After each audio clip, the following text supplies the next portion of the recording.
तुमचा परिचय द्या. नमस्कार, मी विजय मनमथप्पा कत्तापुरे, राहणार अहमदपूर आणि मी सध्याला प्रायव्हेट सेक्टरमध्ये श्रीराम फायनान्समध्ये काम करत आहे. डायरेक्ट स्टँडवर लागली वाटली गाडी. भिंगावला जाताना वाकी नदीचा पूल क्रॉस करत असताना अचानक मला गाडीचा आवाज आला पडल्याचा आणि ती गाडी कदाचित तिथं कुठंतरी अपघात झाला असावा ह्या हेतून मी पाठीमागं वळून पाहिल्यानंतर माझ्या असं दर्शनात आलं की पाठीमागं कोणीही न दिसता त्या पाण्यामध्ये हालचाल चालू होती. जेणेकरून मला थोडासा अंदाज आला की कोणीतरी त्या घाण पाण्यामध्ये पडलं आहे. त्या ठिकाणी बाई असेल, माणूस असेल, मुलगी असेल किंवा मुलगा असेल असं माझ्या ध्यानात आलं. जेणेकरून एक 10 ते 15 सेकंदाच्या अंतराने गाडीही वर आली आणि त्या ताई पण वरी आल्या. वरी आल्यानंतर मी तातडीनं तिथपर्यंत मी पोहोचण्याचा कसोशीने प्रयत्न करून त्यांना मी बाहेर काढण्याचा प्रयत्न केला. आणि पुन्हा नंतर ज्यावेळेस ते शुद्धीवर नसताना त्यांना काही समजत नव्हतं. कदाचित त्याच्या चक्कर आले असावी त्यामुळं ही घटना घडली असावी.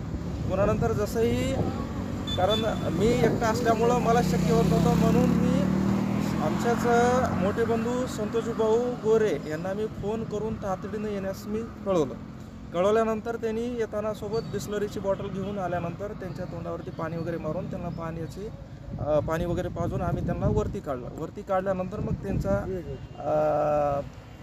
परिचय वगैरे देऊन आम्ही नंतर ग्रामीण रुग्णालयामध्ये आम्ही त्यांना दाखल केल्यानंतर ही एकंदरीत घटना अशी घडलेली होती. सोबत माझे संतोषभाऊ गोरे आहे. मी संतोष बालाजीराव गोरे. जेव्हा विजूचा फोन आला तेव्हा मी तातडीनं गाडीवरती गेलो तिथे पाण्याची बॉटल घेऊन आणि बघतोय तर काय तिथं महिला खूप घाण पाण्याच्या ह्याच्यामध्ये पडलेली होती. त्यांनी विजूनी बाहेर काढली होती. तिच्या तोंडात पाणी गेलं होतं. मग मी तिला पाणी थोडंसं गुळणा करायला लावला आणि मग आम्ही वरती पुलावरती तिला घेऊन आलो आणि बऱ्याचशा वाहनाला आम्ही थांबवण्याचा विनंती केली पण कुठलंच वाहन थांबायला तयार नव्हतं. मग तेवढ्यात एक अझहर सय्यद तिथं त्यांची बोलेरो घेऊन आले. त्यांना विनंती केल्यास त्यांनी म्हणजे चला माझ्या गाडीत घेऊन.